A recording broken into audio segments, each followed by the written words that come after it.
Good evening. I'm Tony Williams, and welcome to the Billie Holiday Theater. And thank you, Michael, for that good evening. Tonight we host world-renowned panelist Eric Dyson and Dominique Morisseau to present another chapter in Black Theater Radical Longevity panel series. Give a shout out. Tonight's topic is Black theater amid the health, racial, and economic pandemics. This evening's discussion is moderated by the phenomenal Michael Dinwiddie. And thank you to the amazing Marcia Pendleton, founder of Walk Tall Girl Productions.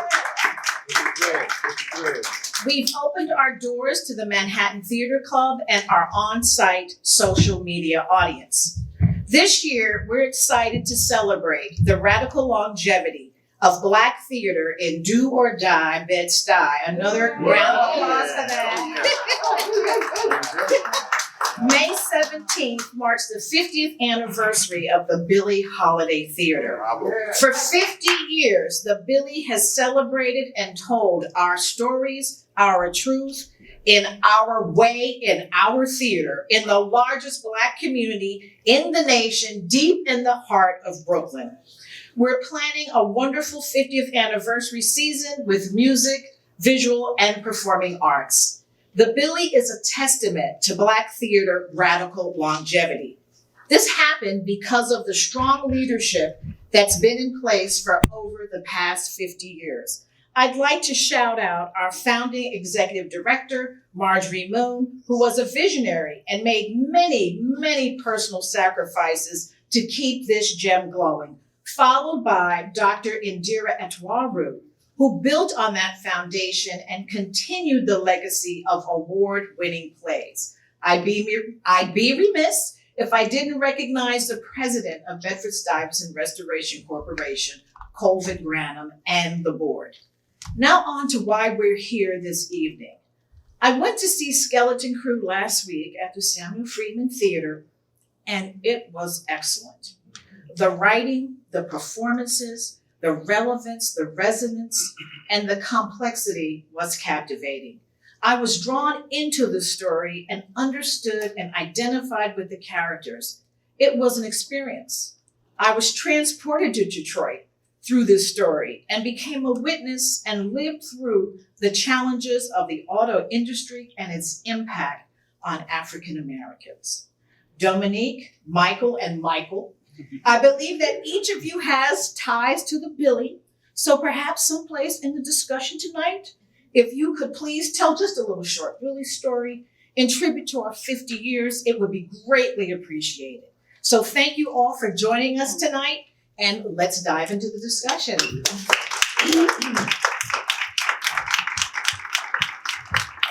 Thank you so much for that warm welcome, Ms. Williams. My name is Melissa Mickens, and I'm the Artistic Production Associate at Manhattan Theater Club.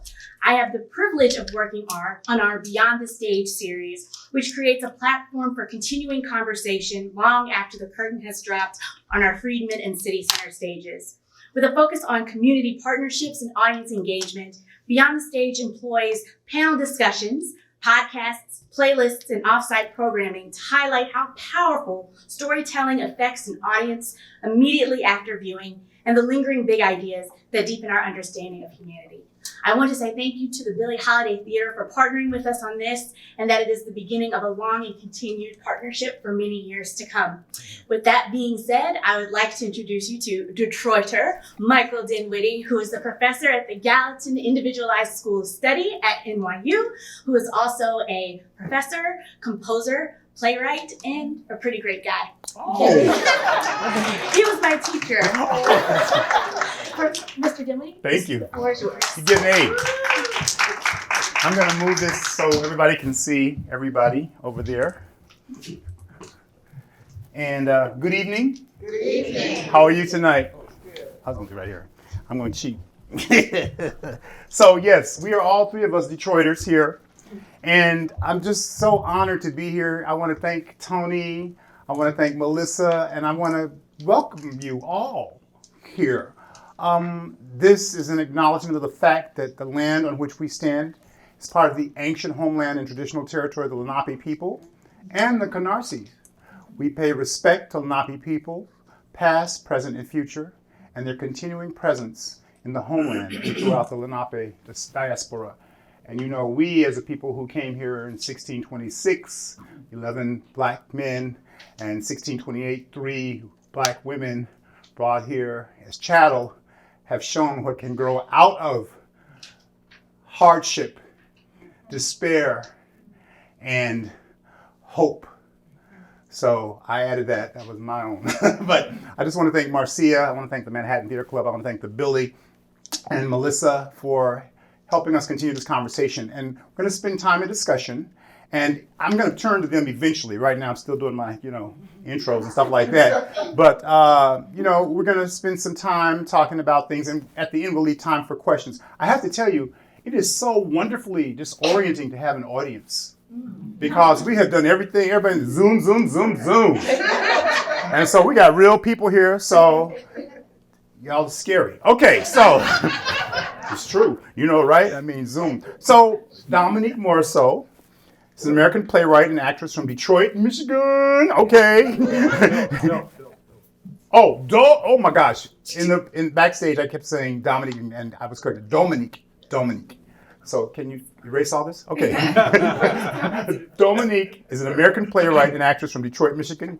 She's authored over 9 plays. I'm sure more than that now. 3 of which are part of the Detroit Cycle, the Detroit Project. She's a recipient of the MacArthur Genius Award. Go on, Genius. Go on, girl. Her musical Ain't Too Proud, The Life and Times of the Temptations, had a successful Broadway run, and her drama Skeleton Crew, which you just heard about, we're going to be talking about, set in Detroit Factory, is currently playing at the Samuel Friedman Theater on Broadway. Confederates, her newest play, is slated to open at the Signature Theater and run from March 8th to April 10th. So if you haven't got your tickets, you can go get them. Okay? Now, when I heard that title, Confederates, I was like, oh man, we're going to hear about the Confederacy? But then I heard what the play is about. So thank you. The play follows Sarah, an enslaved rebel turned Union spy, and Sandra, a tenured professor in a modern-day private university, as they have parallel experiences of institutional racism, even while living more than a century apart. And the play is directed by Story Ayers. So I just had to say that because that's wonderful.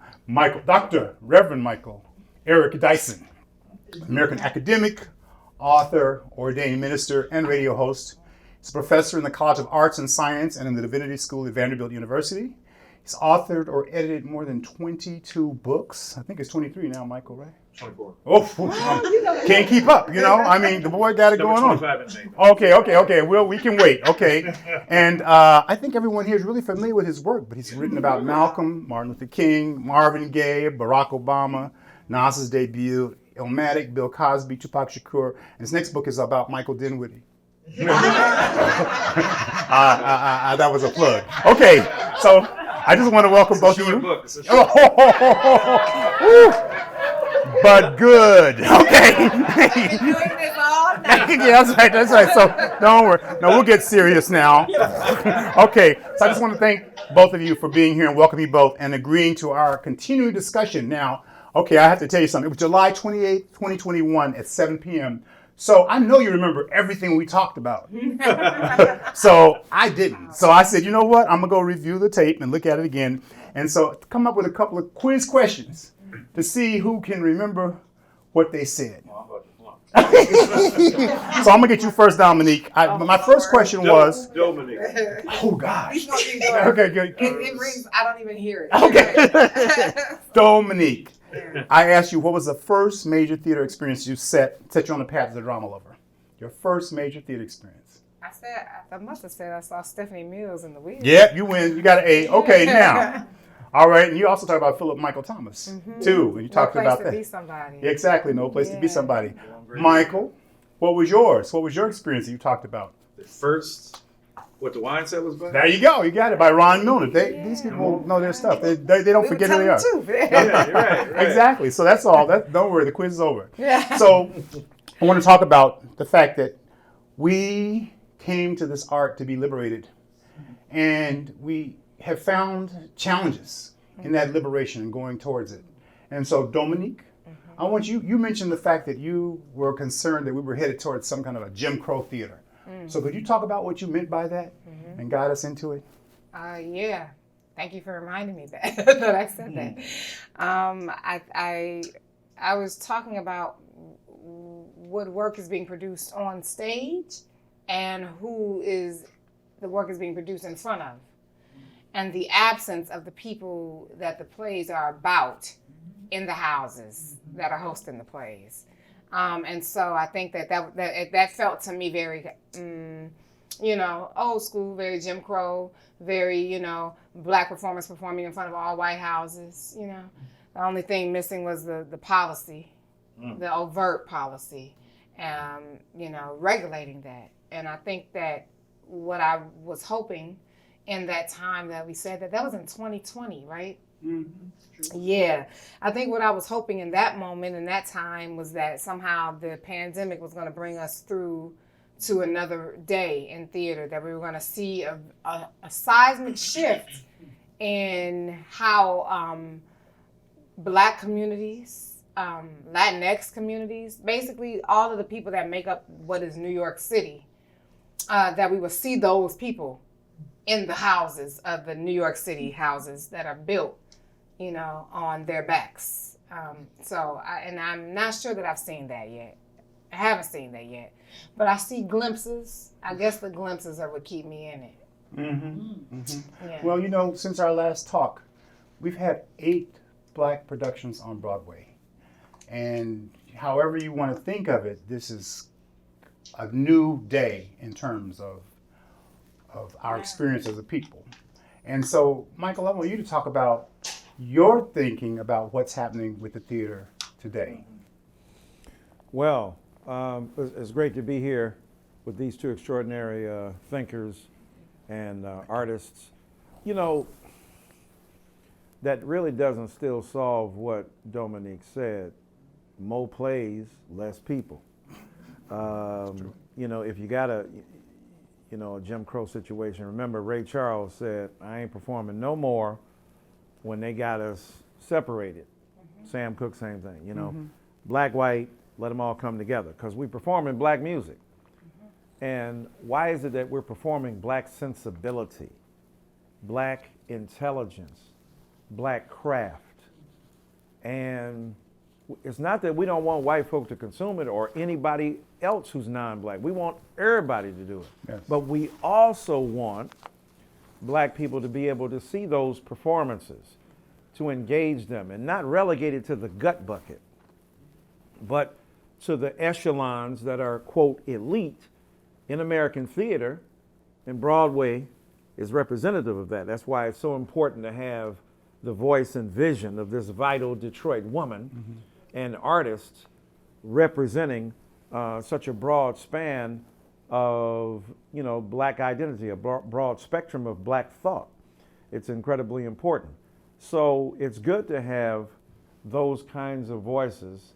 And if y'all have been there on Friday night, when the Detroit night, it was lit. And it's something special and specific about Negroes from Detroit. I mean, the Bronx got their thing, yeah, Brooklyn got y'all thing. Mm-hmm. You know what I'm saying? Y'all got Biggie, Jay, Nas out of Queens, but dang, Detroit, the massive, powerful engagement with identity, with post-industrial urban space, with the transition into new economies, with the shift from manufacturing to service, all represented in Skeleton Crew. Yep.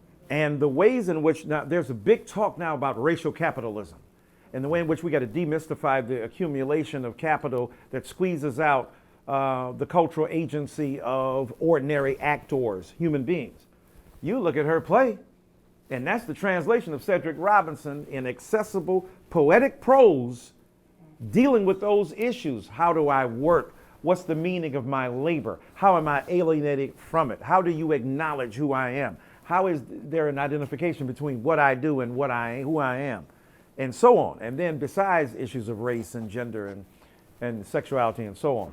So I'm just glad to see this renaissance, this revival, but to push even more so for black folk to be able to consume what black creators have produced.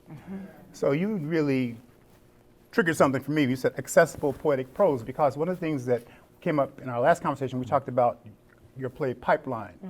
And your whole notion is, how do I look at the whole society and turn it into a story of a family? How do I show a black mother's relationship to her son and what's going on in the society? And that's what I felt in Skeleton Crew, that you humanize this story that we see in the news, but we don't understand that these are people.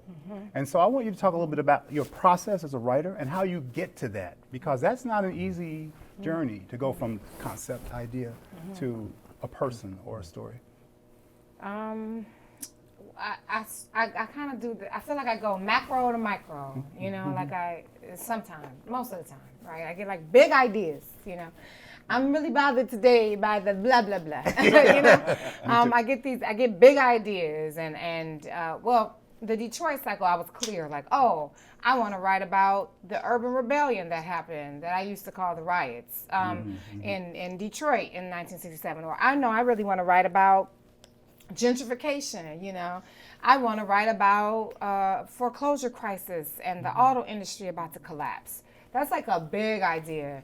And you can't really write plays that are about people, you know, from a big idea. So I go to the big idea comes into my head and I go, okay, so if I'm gonna do auto industry and people like, I don't start writing until the people themselves come to me and I go, so who do I want to, so what does that mean on a stage? What do I want to see? I want to see a factory. Ooh, okay.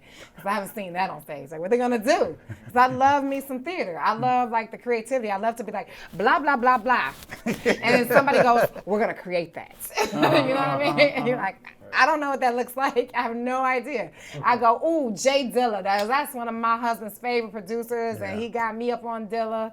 I want the factory to sound like Dilla. I don't know. Do it, somebody. You know?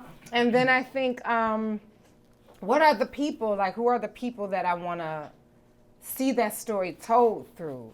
And I did a lot of talking to like factory workers and UAW members, you know, when I was trying to do research for the play. And I just was like, oh, I got to get somebody like, I one time rode the subway and I saw these two MTA workers, and they were off. They were off work. They were just riding the subway home now. And there was something about seeing MTA workers going home, you know? Like they not working for the MTA in this moment. And it was just an older woman, you know, kind of thugged out OG woman. And this younger, like she was maybe in her 50s, the dude was like maybe in his 20s or his 30s. And they were just talking shit to each other the entire subway ride. But they were like, I felt like they were family, you know? And I just watched them and I was like, those are my characters. That's in the factory. That's the working class workers. That's who they are, you know? They family and they grimy and they fun. And they love each other, and they talk shit to each other the entire subway ride, you know? So for me in Skeleton Crew, when I was thinking of factory workers, I was thinking of like those kind of people. I know the Detroit brothers, you know, that have one foot out of the street, but they're not street. They're working men. And I think that nobody really knows those kind of men unless they associate them with the streets. But I know those men because I know them as MTA workers and your bus driver, you know? I know them as working men, not just men on the corner. And I know the women. I see pregnant girls, like the same kind of pregnant girls that get on the train or the bus and sometimes get on the train, and if they're a black pregnant girl, they don't get a seat. But if they're a white pregnant woman, everybody like, and I've watched the way people treat black pregnant women, young black pregnant women, you know? It's like when you see a young white pregnant woman gets on the subway and people smile at her, you know, like, hey, like congratulations, like that kid's gonna have a good life. And they see young black mothers, black pregnant women on the train, and it's like, it's not smiles. It's almost like they don't even expect that there's a good story around that pregnancy. You know, and I see those mothers and I'm like, hey, you know, Like, it's good. You bringing some life into this world. You need all the good smiles and energy toward that womb that you could get, you know, and that there's hope for what's going to come out of that. And I think of the pregnant women that are working women and work in the factory, and Detroit girls that I have seen, like these girls, you know, that I see on the subway. And I'm like, those are working women. They work in the factory, and they're going to work right up until the time that they have to stop working, until you force them to stop working, because that's how urgent the job is and how much they need that job to take care of their child.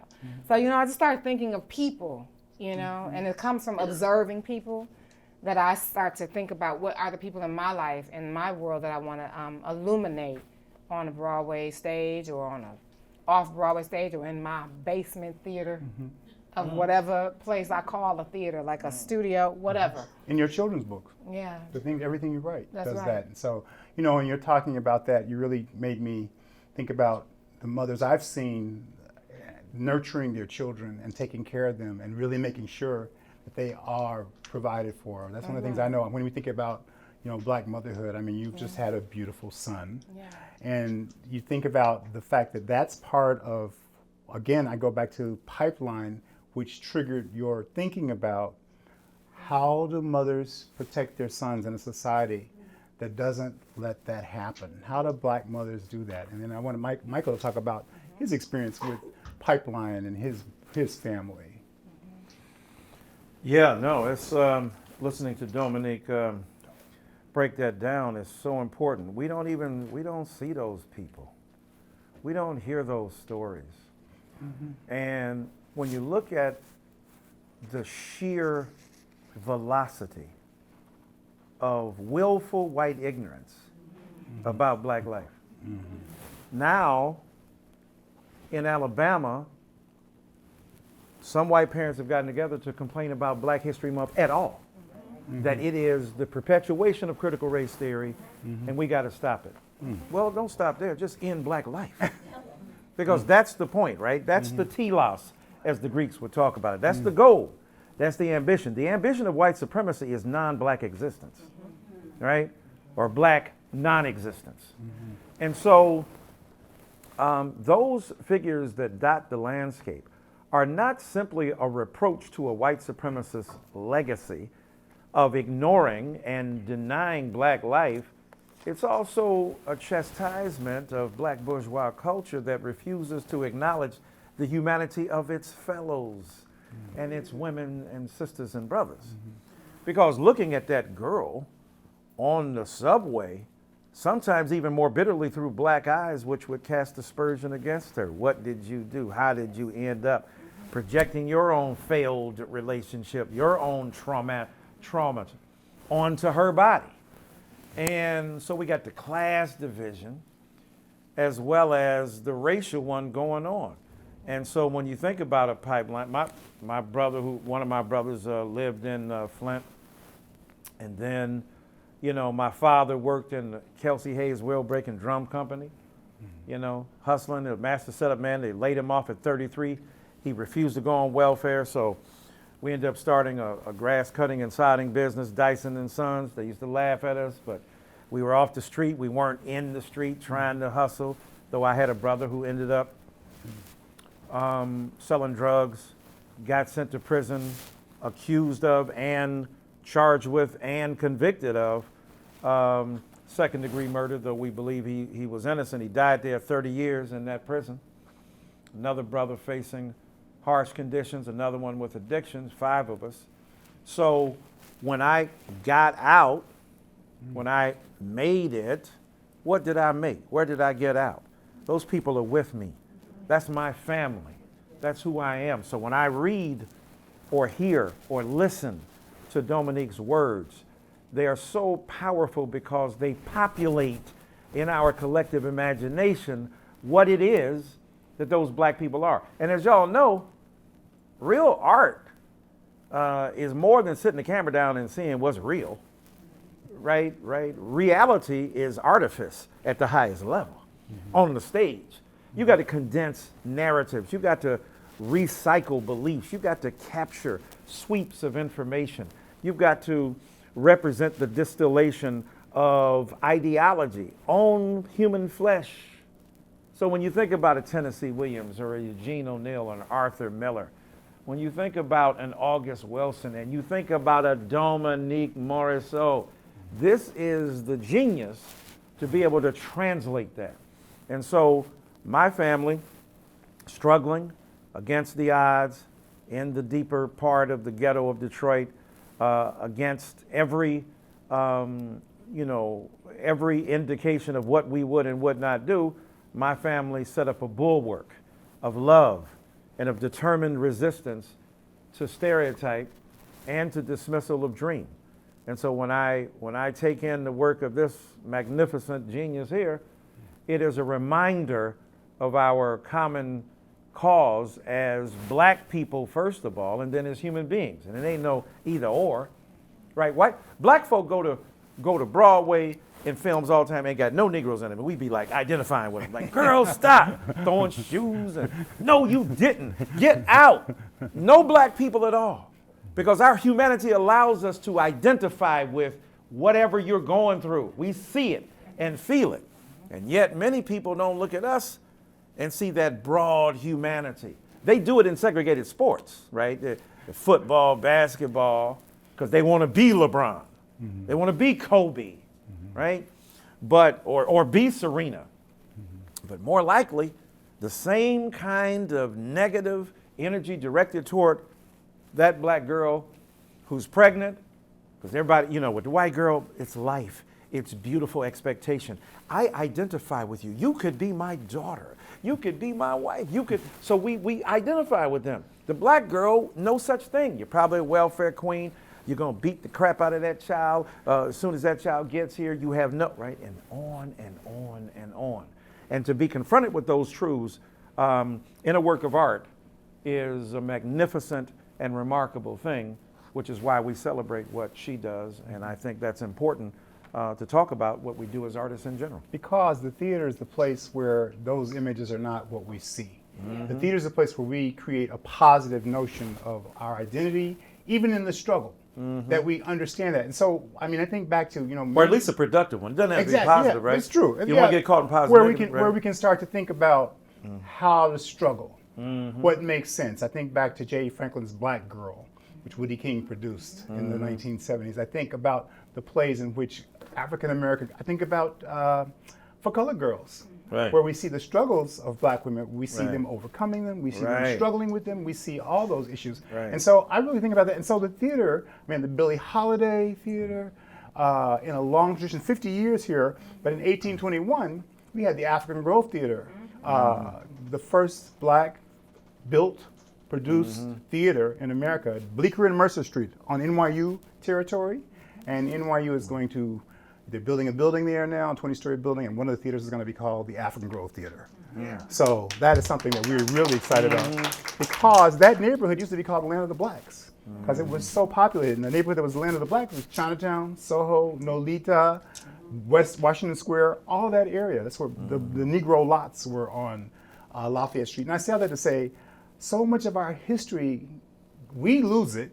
It gets lost, it gets buried. Mm-hmm. And what the theater can do for us and what it offers for us is a place where we can come together communally, National Black Theater Festival, all these places, and celebrate all the things that keep us going. Michael, one of the things you talked about before, and Dominique as well, is this idea of our incredible humanity in the theater. And so Dominique, I want to know, you went to Michigan. Oh, I did it wrong yet? Dominique, thank you. I'm gonna let them do He's this.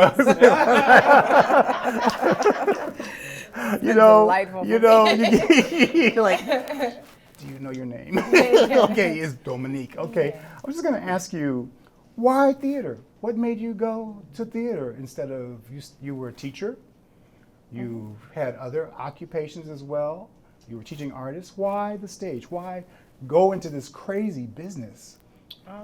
That is an excellent question. I don't always know the answer. I don't, I move to what moves to me, Theater took some steps forward to me. I took steps toward it. It keeps taking steps toward me. That gives me an answer. about where I belong. And even when it doesn't always step toward me, even when I fight to be seen in it, there have been times, too many in my growing up. Theater stepped to me when I saw Stephanie Mills and The Wiz. I was a kid, and theater talked to me. Where'd you see it? I was in Detroit. Oh, just wanted. Oh, yeah, Fisher Theater. Yeah, okay, Detroit. That's where it started. Okay, good. Just wanted to check. When I saw, I had teachers all my life basically who affirmed the writer in me and the performer in me to some degree. And I mean through elementary school, if I wrote an essay, if I wrote a whatever. I got affirmed that this is something you can do. This is something you're good at, or this is something this is like a seed, a thread you should follow forever. When I was in 8th grade, I was told to follow that seed. When I got to high school, my educator, my high school teacher made that possible, not just for me, but for so many of us. And they were all in the house on Friday night. And one of those additional students was on stage in my show. Shantae Adams, Detroit girl, went to my alma mater and was taught by my same teacher, Marilyn McCormick. Wow. And she made sure that we stayed connected to each other. Generations of graduates that came out under her, we all know each other. We have some thread to each other, and that's intentional. But so I just always had people to say, you can do this. This is a possibility. It's not like, oh, you need something else. I mean, my mother was always a hard-working woman. She's a teacher. She always believed, sure, do that and have a backup job. I was like, okay, great. I remember I was like 8. And I was like, I figured out my jobs that I want to do. I want to be a writer and an actress. I knew that at 8. I want to be a writer and an actress, and my backup job will be child psychology. At 8, I was like, I'm going to be a child psychologist because I really want to understand kids. But what's so funny is when I wrote Pipeline, so many teachers and psychologists told me it's as if I know child psychology. And I was like, well, I never studied it, But I think it was always going to be my backup job. Like, who does a backup job in child psychology? That's not a backup job. I had that affirmation. I'll say that. And then there's just something else that happens with theater. I just, theater is in many ways my church. It is, it's a religion for me almost, I just believe it has as much healing properties as any other houses of God.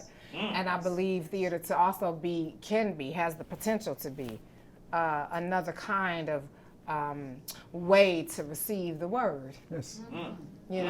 And so for me, then I want to be a conduit to getting that word out, and it's not me in a pulpit, but it is me on a platform, and it's not me, it's people, it's human beings, because everyday people are ministers, I look at everyday people like my ministers, and we can minister to each other as everyday people. So for me, it's a calling, and it's just something that grabbed me and won't let go. So I won't let go. You're here. When you talked about church, of course I thought about Michael, but I also Yes, thought I know. about the fact that he talked about in our past talk about how the black church is theater, how C.L. Franklin and Aretha and the music of what he heard. And earlier on, Michael, you were talking about, the artists, the musicians. Our theater is music. Our theater is blues and R&B and all those things. And so I just wonder, how does that factor into the way you think about your work, Dominique? Well, I grew up, I remember plays I saw. I also saw church plays. Yes. I just remember. And We've all seen church they plays. were big, man. You're in the basement of the church, but I just be like, whoa. I was enraptured by church. I grew up at 2 different kind of churches. My grandfather was the pastor of an Episcopal church, but my mother's side of the family was a AME Zion. Okay. So them church plays, a lot was going on in the plays. It was very akin to Tyler Perry's plays. It was very you could tell he came up in that church play. But I was riveted. I remember singing "I Am a Mother." Sometimes I feel like a motherless child. That was sung in my church play, and I was like, oh my God. Or Langston Hughes' poem, "Life for me ain't been no crystal stair." Well, son, I tell you. Heard that in the church play. That's right. It was like, you know, my mind was blown. And so, but anyway, I think that there's I think theater and church and theater are they're kinfolk. You know, Yeah, our churches are theatrical. Yeah. That is part of our. And what's interesting too is our whole culture, our theater, everything has been about affirming our lives, affirming our ability to create the lives we want to create. Yep. And so that's one of the things that I find that's really fascinating. It goes, you know, it's everywhere you see Black theater, everywhere you see the Black church, where you see people really saying, not only are we here, but we're here as who we are. Yeah. And I think that's so key. Yeah. And it's a place we come to gather to listen, Yes. which is not, you know, I mean, just we come to sit and listen to each other and like try to understand something that's being communicated to us. I think communication to me is like the difference between being free and being enslaved. You know, like communication is like huge. And people that can communicate like the depths of their hearts and be understood, that was always my dream. That was my desire as a kid. You know, I just wanted to be understood. I think most people want to be understood. And so theater to me is also a form, a way.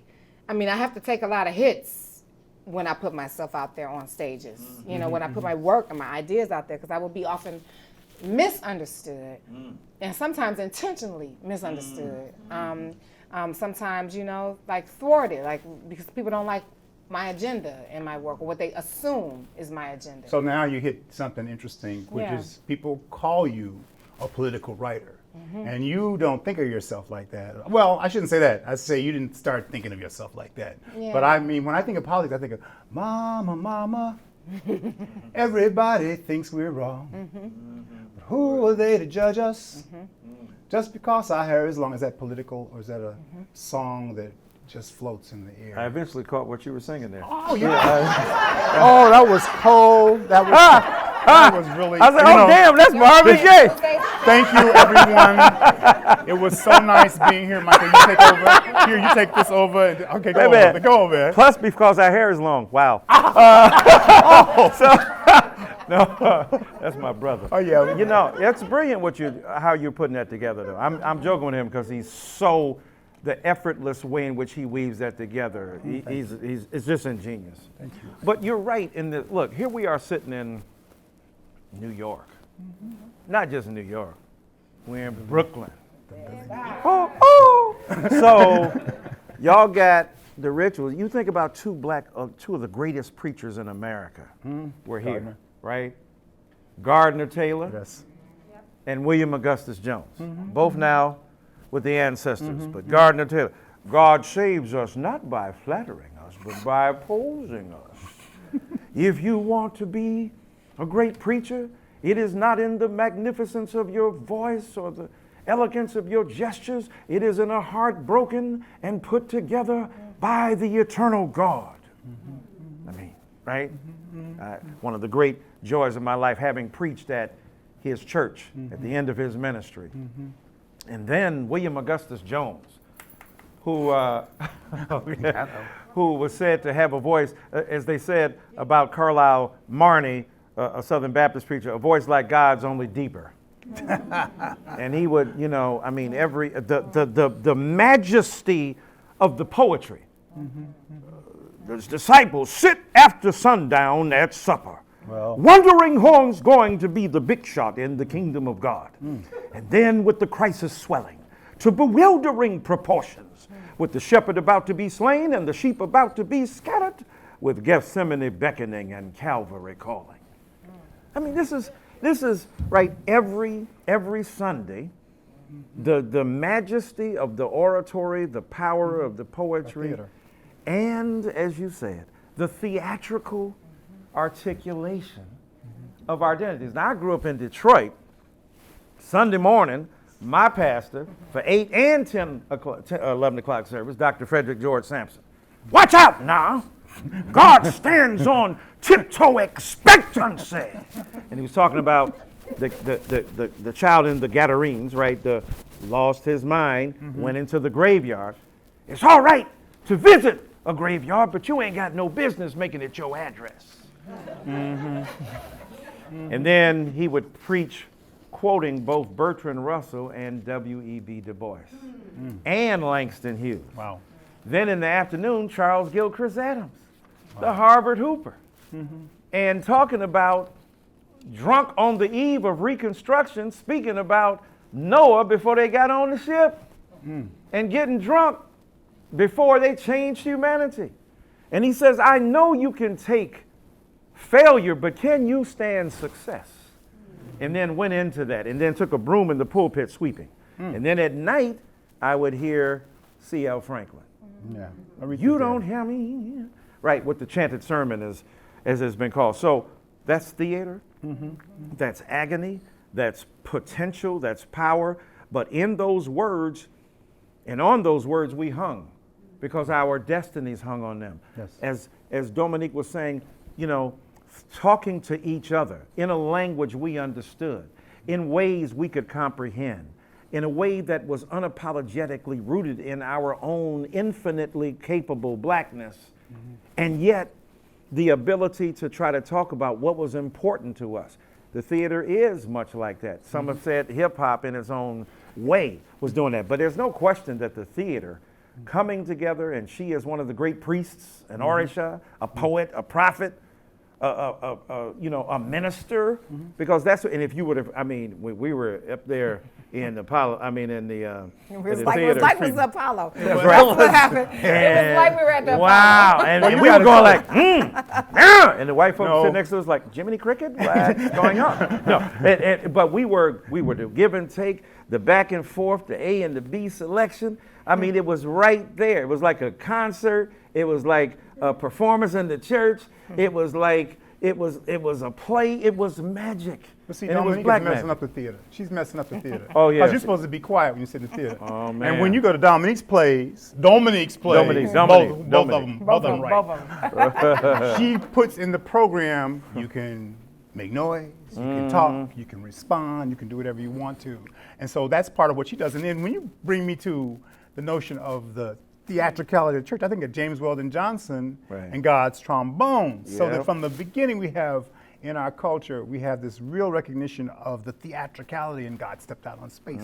But I won't do it because I don't want you to think I'm trying to be James Weldon And man Johnson. became a living soul. Exactly. He got to the last line of it. See, they went right to it. So Dominique, I'm so proud of myself.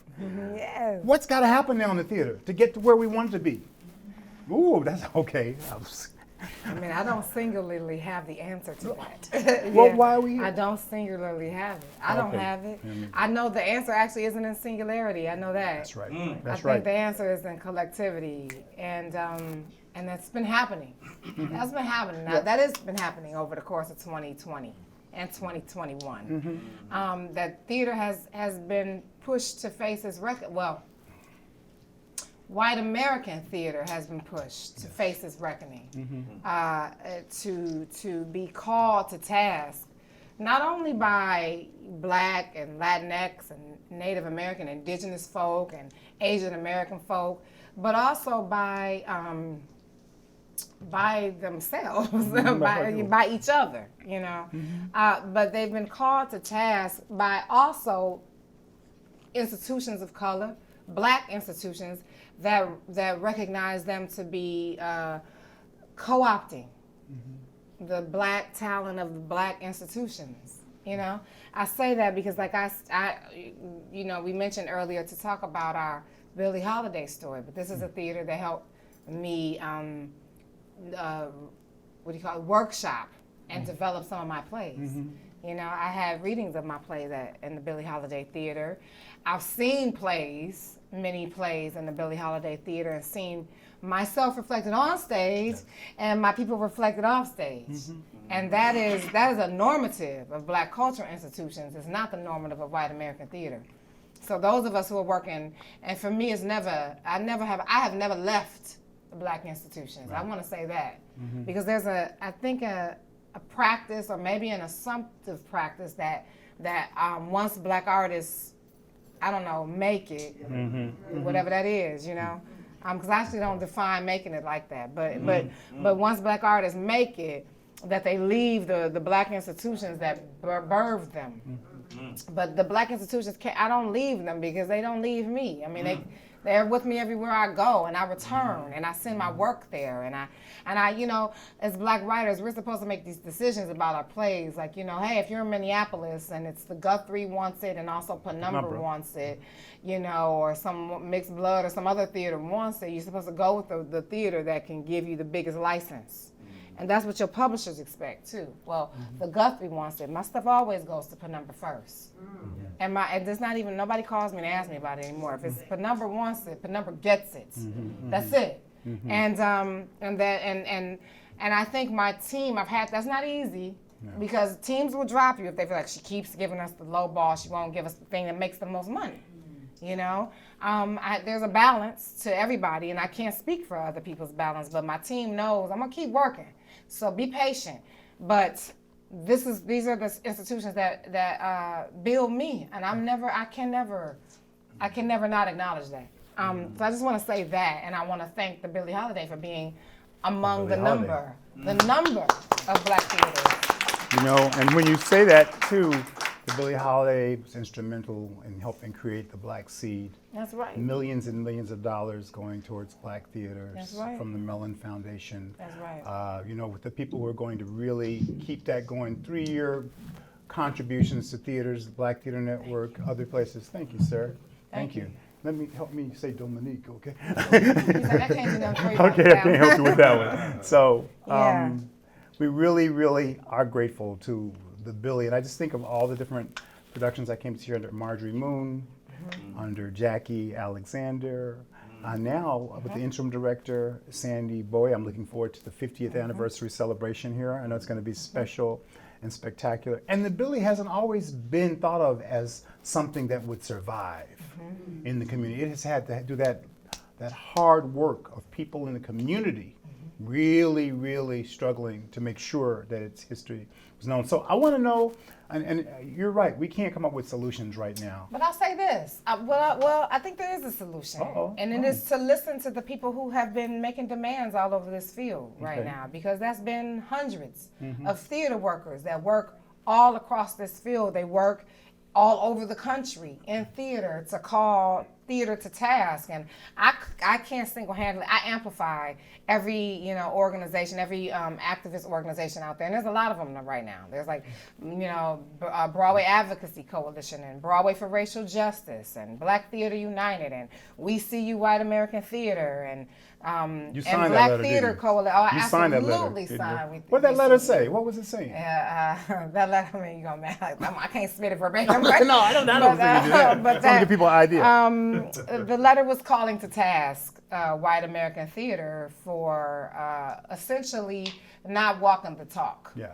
Essentially not walking the talk. Right. And they were saying that we see you and we're gonna keep our eye on you. And I'm with that. You know, there's I was gonna say also Black Theater Coalition. I just want to name all of the ones that I know of off the top, but there's many more. Yeah, Black Theater Network and that's Craft. right, Black Theater Network. Craft. I'm thinking of see, thank you. There's but more. I'm thinking of ones that have formed in response to 2020. Yes, Because that's what we're talking about organizations, That's right. which is different than there's like these activist groups that have formed in response to 2020, in response to theater having its labor movement reckoning. I think so I'm saying all that to say I think that part of what the industry needs to do is to be listening to every single one of those organizations and movements and what have you, because they're not all going to speak the same language either. Right.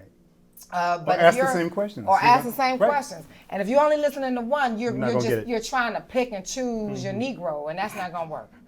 That's right. Like that. I think you have to. There's a whole field out here telling you all of the different ways, and some are going to say it politely, and some are going to say it very impolitely, and you need to listen to all of them. That's right. I look at that moment like I look at the Civil Rights Movement and the Black Power Movement and just the Black Revolutionary movements. You're talking about your daddy now. I'm just looking at the different ways in which the language has always been in its own voice, but it's called for the same reckoning. The reason I say that though is because I love the story you told about your father when you went to go to Fairlane Center to shop in the Dearborn And your father, all the way, Dearborn is a suburb of Detroit that is, in its time was a place that black people were not welcome.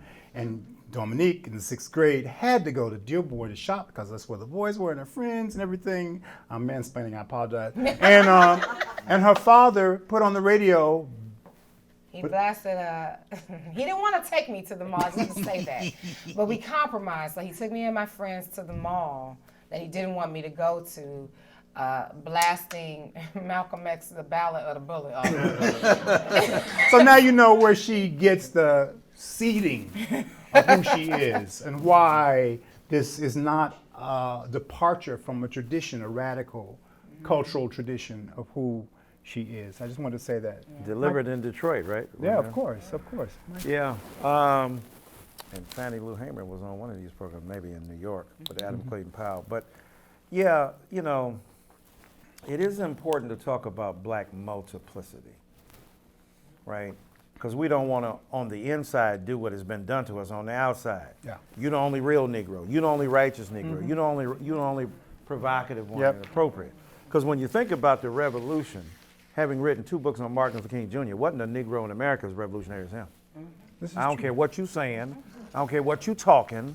Because it's one thing to stand outside and talk shit to the white man.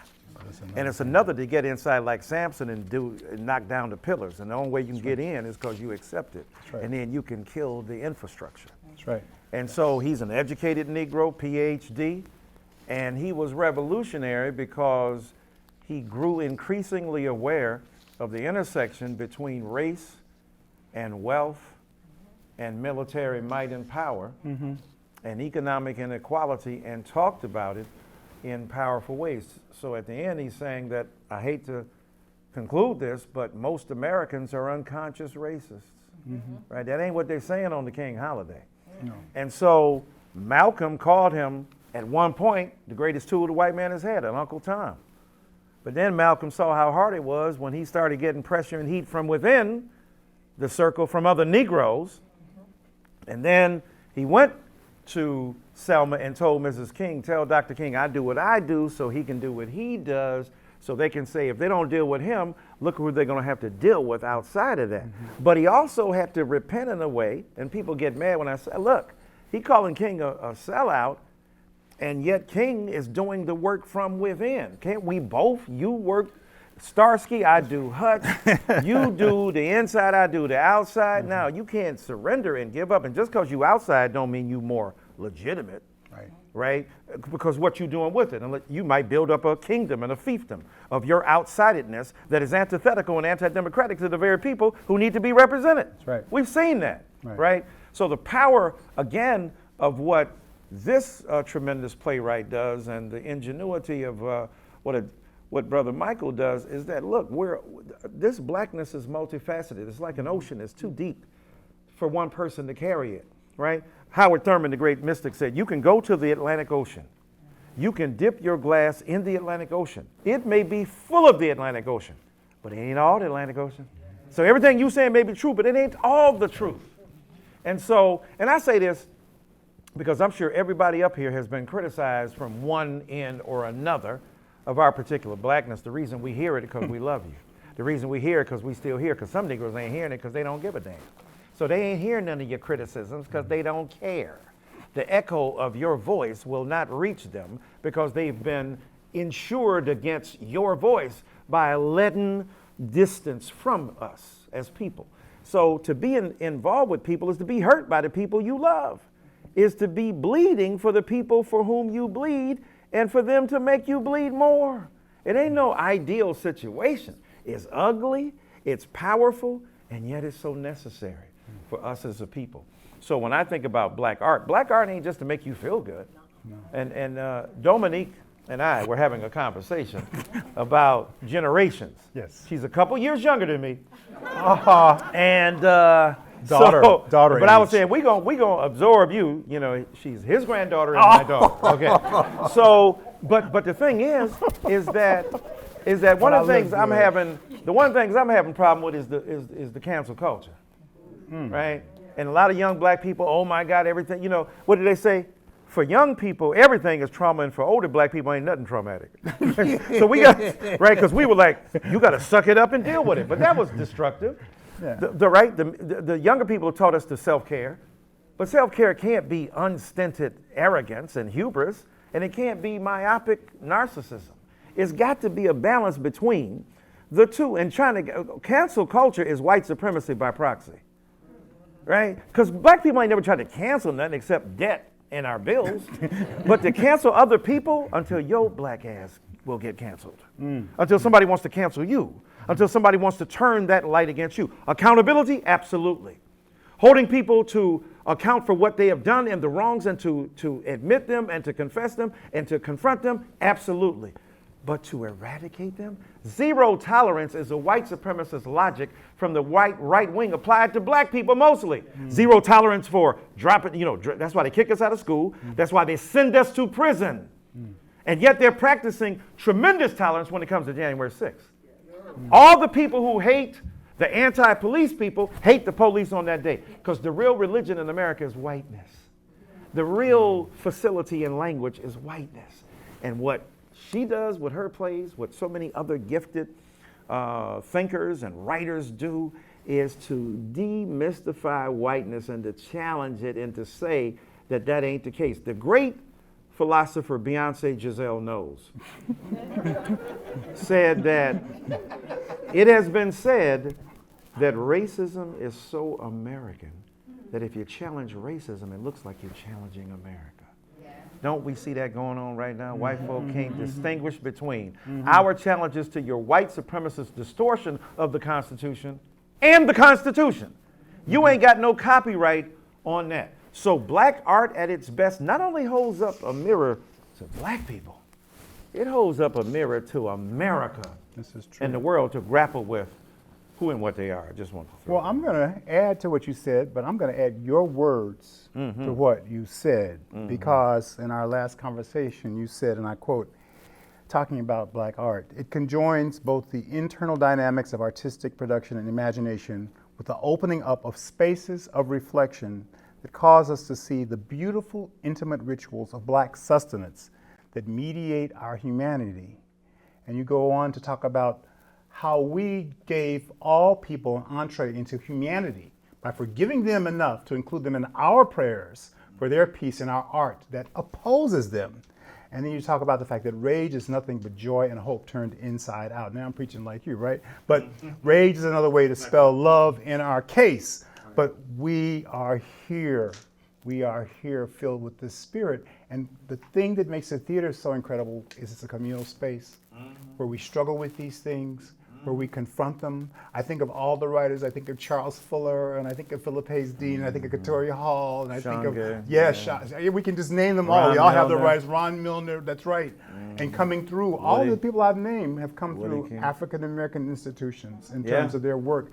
And it's so vital that these institutions continue to thrive. And finally, there's a recognition that without Woody, without the Billie, without the Penumbra, we would not be where we are in America artistically. And when you think of the fact that Lloyd Richards nurtured August Wilson at Yale, at Eugene O'Neill, but he had to have that protection. But remember, August came out of Pittsburgh and came out of a black theater tradition with, so when you really connect all that, Vernell Lilly, and the company there, I had to name her, I had to say it because these names don't get known because our history is not recorded in that way. That's why it's so important that we understand we have a long history, 200 years plus, of the first theater in America, African Grove Theater.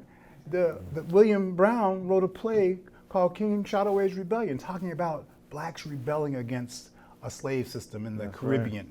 I mean, this is 1821, so you can see why our theater and our artists aren't heard. Oh, yeah. Because that's not supposed to be. We're not supposed to be angry that we're enslaved. We're not supposed to be writing about it and creating something different. But then you have the story of how do we then deal with black excellence, and the way we had to do it in the past was leave.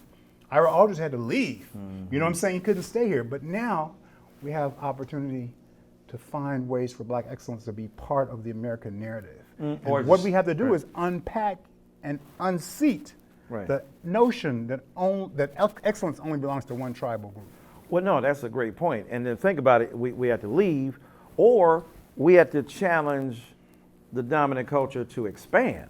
Yeah. You know, because think about the advice Paul Robeson then gives to Harry Belafonte. If you make them sing your song, then they're gonna hear your message. See, and that's another thing, right? We got to, you know, they're listening to us. Oh, you know, look at what's that Spike Lee? But Michael, I got to film? stop you just for a second because you brought something really important.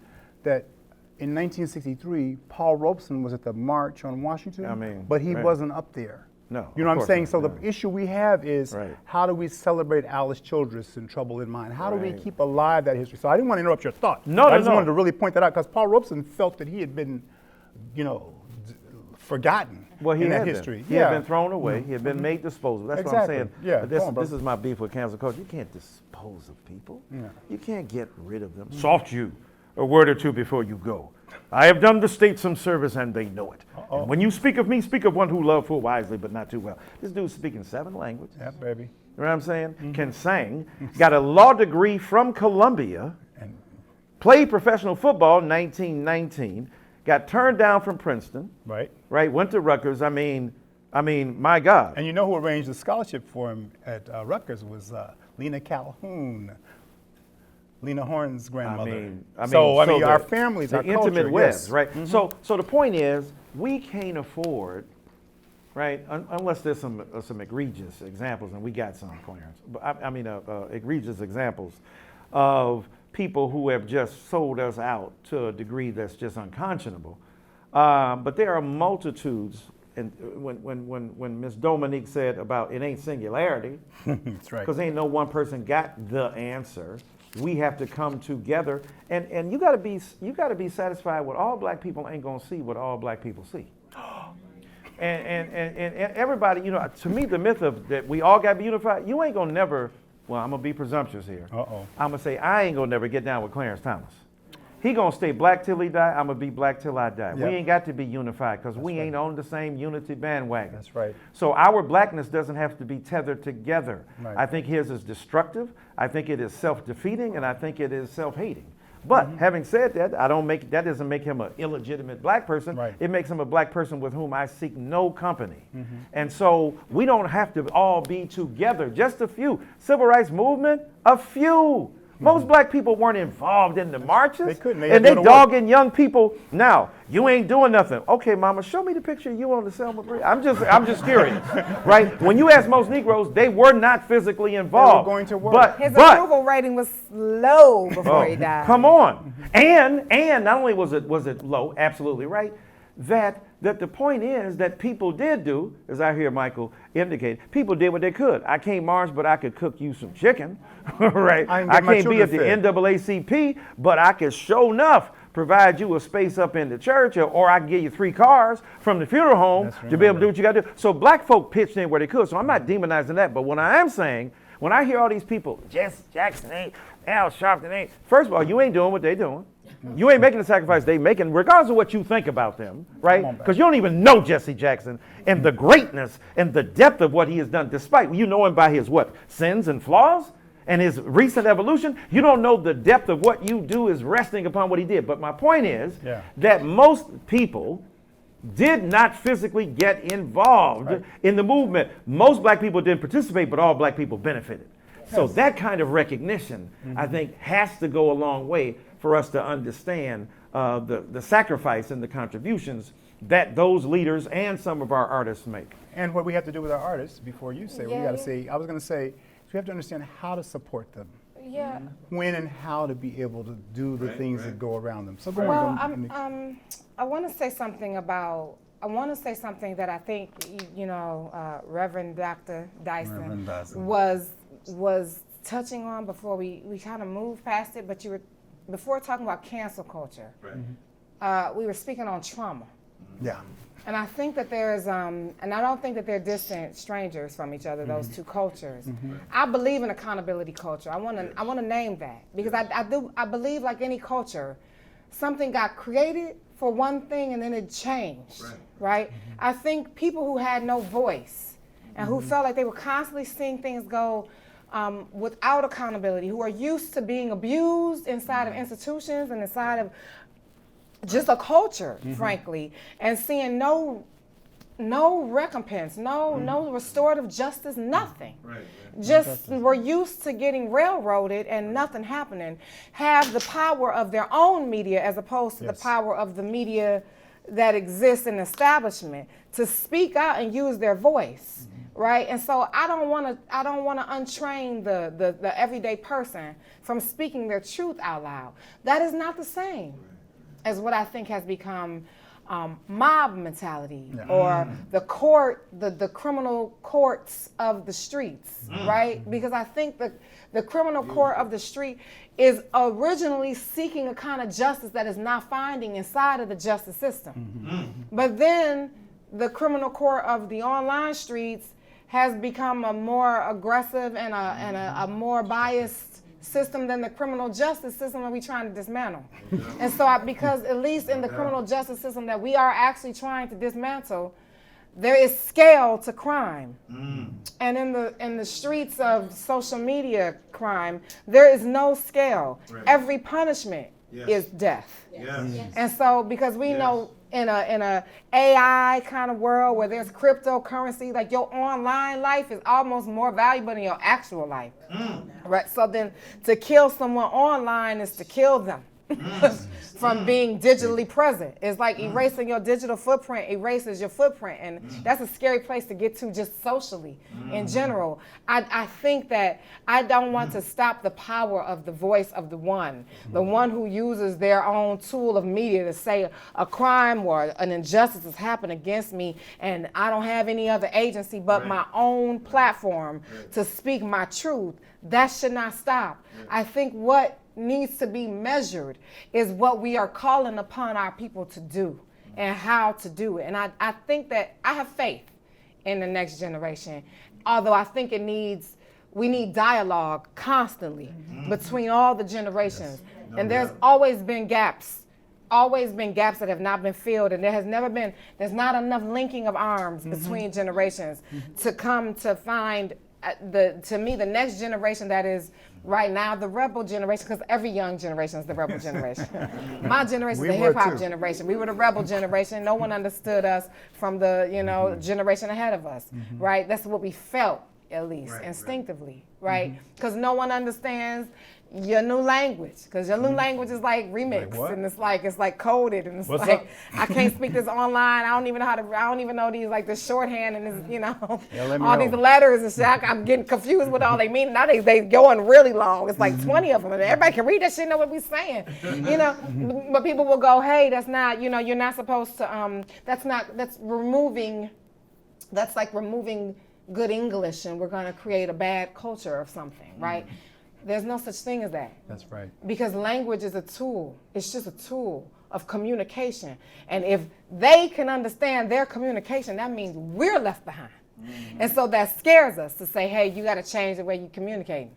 Instead of me saying, I got to learn your new form of communication. I got to learn your new form of communication. It's not mine.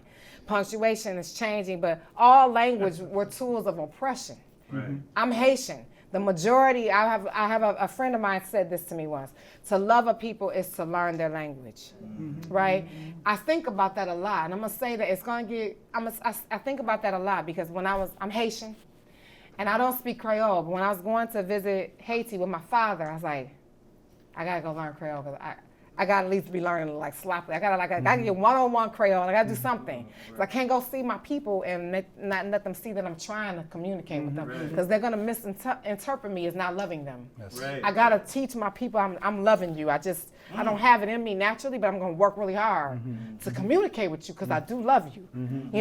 I think I get emotional about it when I think about it because I think something gets lost between generations of black folks. We're not willing to learn a new language with each other.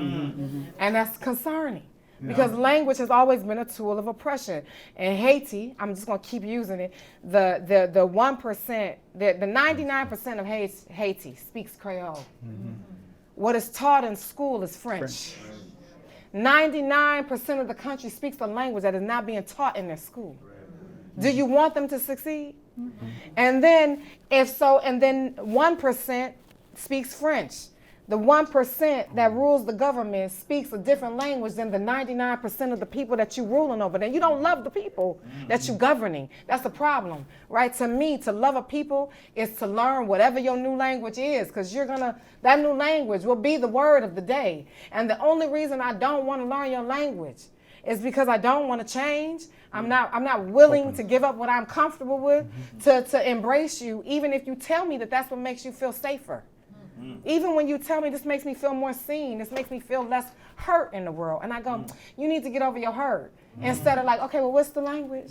What's the pronoun? What's the new status? You don't want to be this, you want to be, now we don't want to, you don't want to be BIPOC, you want to be global majority, you want to be PGM, you want to be people of the global majority. Call you whatever you want to be called, it's going to change anyway. It's going to change in 10 more years, it's going to be a new phrase. I don't care about the phrase, I care about the people. You know, inside the phrase, I love you. I truly love you. So I feel like there's a gap. And to me, I want to bring it back to because I know we're talking about the art. There's black trauma now, right? Like everything is black trauma. All storytellers get plagued with the black trauma. If I get a moment of crying, if death happens in my play, if somebody got some shit to overcome, black trauma is gonna be put on that by the generation underneath me. And trauma porn, but this is trauma porn. I'm like, oh, I think there's a gap. I think there's a gap. I think what we call trauma porn and what we're calling black pain and trauma porn are not the same. They're not the same. Right. There is no such thing as black joy without black pain. That's right. That don't exist. That's There's right. not a human being that can just be joy all the damn time. What is that? That is also dehumanization, right? That is also not feeling smiling hand, waving hands, and wide grins. We've seen that shit before. That's not love either. That's right. You know, and so to me, the fullness of our story, what I want us to, I think there's a difference between black trauma and black liberation. And both of those things have pain, but one is exploitive pain, and one is conquering pain. Yes. Right. One is showing us the pain we have experienced so we can be liberated through that pain into something else. And I want to clear the language up for us because black liberation stories are what we need in abundance. And that does not look like trauma, but it doesn't mean you're not going to be hurt when you're watching it. But it does mean you can be healed when you're watching it. And so there is, we're not going to get to healing if we can't confront the hurt that we feel and that we cause each other, right? So I truly, thank you. So I want to see us have that in our story. So what I want to say is that a couple of things you talked about, our time is up. Yeah, I know, sure, but what I want to say is, in your play, Skeleton Crew, the generations do deal with each other. They definitely So you're already doing what you're They saying. absolutely do. There is trauma, but there's also healing. There's Absolutely. also sheltering and taking care of each other.